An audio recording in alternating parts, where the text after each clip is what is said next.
विवेकानंदांची जयंती परवा दिवशी होती, तर मी त्याबद्दल तुम्हाला एक प्रसंग सांगणार आहे, कारण त्या दिवशी मला शक्य झालं नाही भाषण आणि लाईननी पाठ करायचे, त्यामुळं तर आज मी तुम्हाला एक छान त्यांचा एक प्रसंग मी वाचलेला सांगत आहे.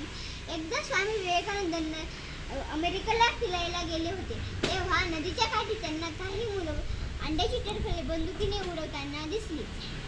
तर एक मुलगा उडवायचा प्रयत्न करून त्याला कुणालाच येत नाही. ते एक मुलानंतर सगळे मुलं बघतात पण त्यांना कुणालाच येत नाही. हे पाहून स्वामी विवेकानंद हसू लागतात.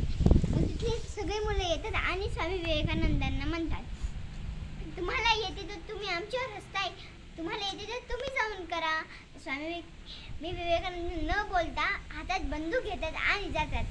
एकाग्र नजर ठेवतात आणि त्याला बंदुकीने उडवतात.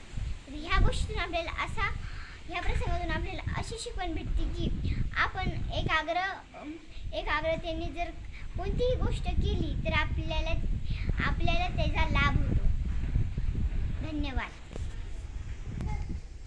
हा प्रसंग तुम्हाला कसा वाटला नक्की कमेंट करून सांगा. बाय.